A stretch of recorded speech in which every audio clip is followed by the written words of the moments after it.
Allahumma inna nas'aluka ilman nafi'an wa rizqan thayyiban wa amalan mutaqabbalan. Amin ya Allah ya rabbal alamin. Amma ba'du, fa ya ikhwani wa akhwati fillah rahimani wa rahimakumullah. Bapak-bapak, ibu-ibu, anakku simkuh yang dihormat.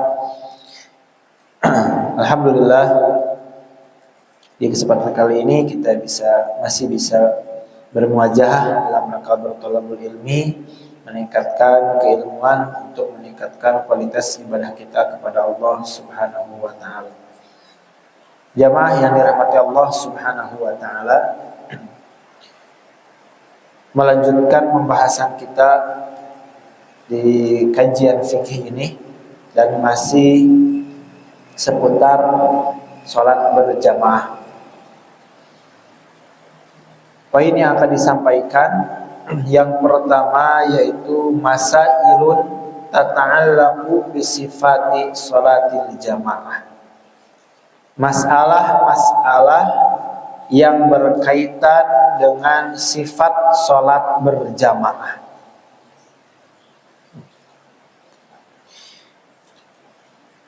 Qala al-mu'allif rahimahullahu ta'ala. Kemudian poin selanjutnya sutratul imami sutratun lil makmumin. Ya, masalah pertama yang berkaitan dengan sholat berjamaah adalah sutrohnya imam merupakan sutrohnya makmum. Sutroh imam, sutrohnya makmum juga. Ya, sutroh itu pembatas sholat. Dan pembahasan tentang sutroh ini sudah kita lewati sebelumnya. Zahabal jamahiru ila min ahlil ilmi ila anna sutratal imami sutratun liman khalfah.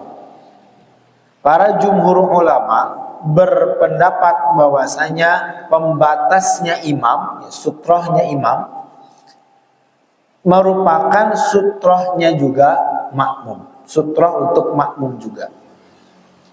Wa ma'na hadza amroni. Yang dimaksud pernyataan ini itu ada dua perkara. Maknanya ada dua perkara. Yang pertama, di sutrohnya imam itu ya menjadi sutrohnya makmum. Itu kapan? Yang pertama, annahu idza lam yahilla bainal imami wa sutratihi syai'un. Yaitu apabila antara imam dan sutrohnya, antara imam dan pembatasnya tidak ada sesuatu yang menghalangi, yaqta'us sholata, yang bisa memutus sholat. Sutrohnya misalnya ya bambu ataupun kayu ya, ataupun apapun itu. Fasolatul makmumin sahihatun, maka sholatnya makmum ketika seperti ini itu sudah sah. La yadurruha mururu syai'in baina aidihim fi ba'dis shaffi. Maka tidak mengapa ya, tidak mengapa ketika ada sesuatu yang lewat di hadapan makmum ya. Ada beberapa shaf ya, di belakang imam, kemudian ada sesuatu yang lewat ya, itu tidak berefek, tidak apa-apa ya, tidak perlu dihalangi untuk dia lewat, silakan saja, karena sutrohnya adalah sutroh imam yang paling depan ya, selama tidak ada penghalang antara sutroh imam dan antara imam dan sutrohnya. Wala fi ma bainahum wa bainal imam, dan tidak juga ya, tidak apa-apa ya, sesuatu yang melewati makmum, antara makmum dan imam. Nah, hadisnya apa? Hadisnya dari Ibnu Abbas radhiyallahu anhuma, beliau berkata, aqbaltu raqiban ala himarin, ya, ala himari atani. Aku datang dengan menunggangi keledai. Wan nabiyyu sallallahu alaihi wasallam yusalli bin nas.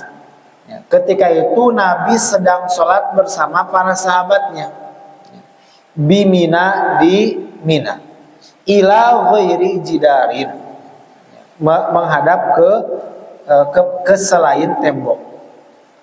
Famarartu baina yaday ba'dis saffi, baina yaday ba'dis saffi. Kemudian aku lewat, ya, lewat ini shaf di sana. Ya, kemudian Ibnu Abbas melewati ya barisan makmum menunggangi keledai. Fanazaltu fa'arsaltul atana tartam. Kemudian aku turun, setelah melewati barisan aku turun, kemudian melepaskan keledainya agar dia makan. Fadakhaltu fis saffi falam yunkir alayya ahad. Kemudian setelah aku melepaskan keledai, aku masuk ke barisan sholat, dan tidak ada pada saat itu seorang pun yang mengingkari perbuatan diriku, kata Ibnu Abbas. Artinya boleh. Ketika imam sudah memakai sutro, ya, kemudian ada seseorang yang lewat di barisan makmum, itu tidak mengapa. Kemudian yang kedua, annahu idza marra ma yaqta'us salat. Jika ada yang lewat sesuatu yang bisa memutus salat antara imam dan sutrohnya, antara imam dan pembatasnya, qata'a salatahu wa salatahu, maka salat imam dan salatnya makmum terputus. Fa'an Amr bin Syu'aib, dari Amr bin Syu'aib, dari bapaknya, dari kakeknya, beliau berkata, habaqna ma'a Rasulullah sallallahu alaihi wasallam min thaniyati adzakhir. Ya, kami singgah atau turun, ya, di sebuah lembah. Fahadaratis sholatu, kemudian waktu sholat datang. Fa shalla ila jidarin fattakhidhuhu qiblatan. Kemudian, ya, Rasulullah sholat menghadap sesuatu, menghadap satu benda yang dijadikan sebagai sutroh. Wa nahnu khalfahu, dan kami di belakang Rasulullah sholat. Fajaat bahmatun tamurru baina yadahi. Kemudian ada binatang gitu ya, melewati Rasul, ya, di depan Rasul. Famazala yudari'uha hatta lasaqabatnahu bil jidari. Ketika si hewan, ya, binatang tersebut hendak melewati Rasul berusaha untuk tidak, ya, agar si binatang tersebut tidak melewatinya, sampai perut Rasul itu, ya, menempel ke dinding yang dijadikan sutroh. Artinya ketika ada sesuatu yang melewati antara imam dan sutroh, ya, maka terputus sholatnya, sholat makmum dan sholat imam. Nah, ini poin pertama, bahwasanya sutrohnya imam merupakan sutroh makmum. Kemudian poin yang selanjutnya yang berkaitan dengan sifat sholat atau, ya, sholat berjamaah. Hukum mengeraskan membaca basmalah bagi imam, mengeraskan basmalah bagi imam di sholat jahar, di sholat subuh, sholat maghrib, dan sholat isya. Bagaimana hukumnya ketika imam membaca basmalah sebelum al-fatihah dengan dikeraskan? Hadhil mas'alatu min a'lamil masail. Ini masalah yang memang sudah sangat-sangat familiar. Wa min aktsariha dauranan fil munadharah, dan ini sering sangat dibahas dalam diskusi-diskusi. Nah, wal khulasatu annalil ulama fi hadhil mas'alah qaulaini. Kesimpulannya, ulama dalam masalah ini terbagi menjadi dua pendapat. Yang pertama, pendapat pertama berkaitan membaca basmalah bagi imam dengan dijaharkan atau dikeraskan. Pendapat pertama, yusannul israru biha, disunnahkan dengan membaca lirih, disunnahkan membacanya dengan lirih. Ya, bukan tidak membaca, tapi dibacanya lirih, tidak keras atau pelan. Dan ini mazhabnya Imam Ahmad dan sahabat-sahabatnya. Dan ini juga dipilih oleh Syekhul Islam Ibnu Taimiyah. Wa qala Tirmizi, kata Imam Tirmizi, wa alaihil amalu inda aktsari ahli ilmi min ashabin Nabi sallallahu alaihi wasallam. Kata Imam Tirmizi, ya, pendapat ini ya banyak diamalkan oleh para sahabat Nabi, ya, dan setelahnya yaitu di kalangan tabi'in. Ya, seperti Abu Bakar As-Siddiq, Umar ibn Khattab, Utsman dan Ali. Nah, apa hujah mereka, apa alasan mereka, apa dalil mereka mengambil pendapat ini? Yang pertama, hadisnya dari Anas bin Malik, beliau berkata, "Annan Nabiyya sallallahu alaihi wasallam wa Abu Bakrin wa Umar radhiyallahu anhuma kanu yaftatihuna as-salata bilhamdulillahi rabbil alamin." Mereka membuka sholat itu dengan alhamdulillahi rabbil alamin. Di riwayat yang lain, kata Anas bin Malik, "Shallaitu ma'a Rasulillah wa Abi Bakar wa Umar wa Utsman." Ya, kata Anas, saya sholat bersama Rasul, bersama Abu Bakar, bersama Umar, bersama Utsman. Falam asma ahadan minhum, kata Anas, aku tidak pernah mendengar dari mereka satu orang pun yaqra'u bismillahirrahmanirrahim, membaca bismillahirrahmanirrahim. Nah, kemudian bi anna ma'na qaulahu fir riwayatil ula yastaftihuna bilhamdulillahi rabbil alamin. Ya, makna hadis pertama membuka sholat, ya, membaca dengan membaca alhamdulillahirabbil alamin, ya, surat Al-Fatihah, ya. Falaisa fihi ta'arudu li nafsil basmalah wala isbatiha. Di sana tidak ada tolak belakang, ya, tidak ada kontra bahwasanya mereka tidak baca basmalah. Artinya hanya membaca dengan lirih saja. Kemudian hadis yang kedua dari Aisyah radhiyallahu anha. Beliau berkata, "Kana Rasulullah sallallahu alaihi wasallam yastaftihus sholata bitakbir wal qiraah bilhamdulillahi rabbil alamin." Kata Aisyah, Rasulullah itu mengawali membuka sholat dengan takbir, ya, Allahu Akbar, kemudian membaca alhamdulillahi rabbil alamin. Kemudian yang ketiga, hadis yang ketiga, ya, mereka berhujjah atau menggunakan dalil dari Ibnu Abdullah ibnu Mughaffal, ya, dari Ibnu Abdullah bin Mughaffal, bahwasanya dia berkata, sama ani abi wa ana aku berkata bismillahirrahmanirrahim faqala. Jadi Ibnu Abdullah bin Mughaffal ini, ya, sholat kemudian membaca bismillahirrahmanirrahim. Kata bapaknya, muhditsun, kamu melakukan perbuatan yang baru. Walam ara wahidan min ashabi Rasulillah kana, walam ara wahidan min ashabi Rasulillah sallallahu alaihi wasallam. Aku tidak pernah melihat seorang pun dari kalangan sahabat Nabi yang melakukan hal tersebut. Kana abghadu ilahil hadatsa fil Islam. Yang paling membuat mereka marah adalah sesuatu yang baru dalam urusan Islam. Fa inni shallaitu ma'an nabi wa ma Abi Bakar wa Umar wa Utsman. Kemudian dipertegas, aku pernah sholat bersama Rasulullah, Abu Bakar, kemudian Umar dan Utsman. Falam asma ahadan minhum yaquluha, tidak mendengar dari mereka membacanya, ya, yaitu di dalam sholat. Idza shallaita faqul, kemudian dipertegas lagi, jika kamu sholat maka ucapkan alhamdulillahirabbil alamin. Nah, ini pendapat yang pertama.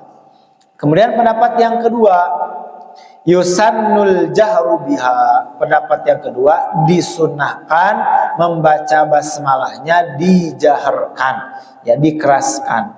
Dan ini pendapatnya Imam Asy-Syafi'i rahimahullahu taala. Nah, hujjah mereka apa? Ya, dalilnya ya sama-sama menggunakan dalil ma rawahu Nu'aim ibn al-Mujmir. Ma rawahu Nu'aim al-Mujmir. Bahwasanya beliau berkata, "Shallaitu wara'a Abi Hurairah." Aku salat di belakang Abu Hurairah. Faqara'a, kemudian Abu Hurairah membaca. Kemudian Abu Hurairah membaca Bismillahirrahmanirrahim, tsumma qara'a bi ummil Qur'an. Setelah membaca basmalah, kemudian Abu Hurairah membaca Al-Fatihah. Faqala amin, kemudian sampai terakhir. Itu hadis yang pertama. Kemudian hadis yang kedua yang menguatkan pendapat yang kedua ini dari Abu Qatadah, dari Qatadah beliau berkata, Su'ila Anasun. Anas bin Malik ditanya, kaifa kanat qiraatu an-nabi sallallahu alaihi wasallam? Seperti apa sih bacaannya Nabi? Faqala, kemudian berkata, kanat mudda. Bacaan Nabi itu panjang dalam salat. Summa qara'a, kemudian dia membaca Bismillahirrahmanirrahim wa yamuddu birrahman wa yamuddu birrahim. Jadi dipanjangkan ar-rahimnya, dipanjangkan kalimat ar-rahman dan dipanjangkan kalimat ar-rahimnya. Ini hadis yang menguatkan pendapat kedua, bahwasanya yang menurut beberapa sahabat pun ya Nabi SAW itu membaca basmalah dengan jahar. Maka pendapat yang kedua itu menyunahkan. Kemudian yang paling kuat ya, di sini disebutkan ar-rajih. Yang paling kuat pendapat dari dua pendapat tadi. Mimma sabaqa nara annahu laisa fil jahri bil basmalati fi sholati hadisun sahihun sharihun. Menurut pendapat penulis ini bahwasanya pendapat yang kedua itu tidak ada hadis yang menunjukkan hadis yang sahih. Ya, hadisnya tidak ada yang sahih menurut atau tidak ada yang saklek bahwasanya Nabi membaca basmalah, karena rata-rata itu riwayatnya dari sahabat. Ya, riwayat dari sahabat Nabi membaca ini atau sahabat membaca basmalah. Tidak ada yang langsung dari Nabi. Nah, maka fa'alaihi fil ula al-israr bil basmalah. Maka menurut pendapat penulis kitab ini yang paling utama adalah membaca basmalah dengan rilih, dengan pelan. Kemudian wa ma'a hadza fas-shawabu anna ma la yajharu bihi qad yushra'ul jahru bihi limaslahatin rajihatin. Tapi ingat, yang perlu diperhatikan adalah maslahatnya. Ya, karena terkadang orang yang sepatutnya gitu, orang yang mengambil pendapat memelankan bacaan basmalah itu mengeraskan basmalah di beberapa keadaan. Untuk apa? Limaslahatin, untuk kemaslahatan. Jadi ulah netreg dina jangan kekeh gitu di pendapat yang pertama. Ya, harus melihat maslahat dari pendapat tersebut. Nah, kemudian tanbih. Ya. Tsumma liyu'lam annal khilaf fi hadhil mas'alah qaribun falayan bagi ta'assub laha. Tidak boleh ta'assub dalam masalah ini karena masalah ini masalah yang sangat kecil, perbedaan yang sangat kecil. Jangan menjadikan perbedaan yang kecil ini menjadi memecah belah antara umat Islam. Ini terakhir dari penulis kitab ini. Ya, yang perlu diperhatikan bahwasanya perbedaannya ini perbedaan kecil saja. Wallahu a'lam bishawab. Itu untuk kesempatan kali ini yang bisa disampaikan permasalahan yang berkaitan dengan sholat berjamaah.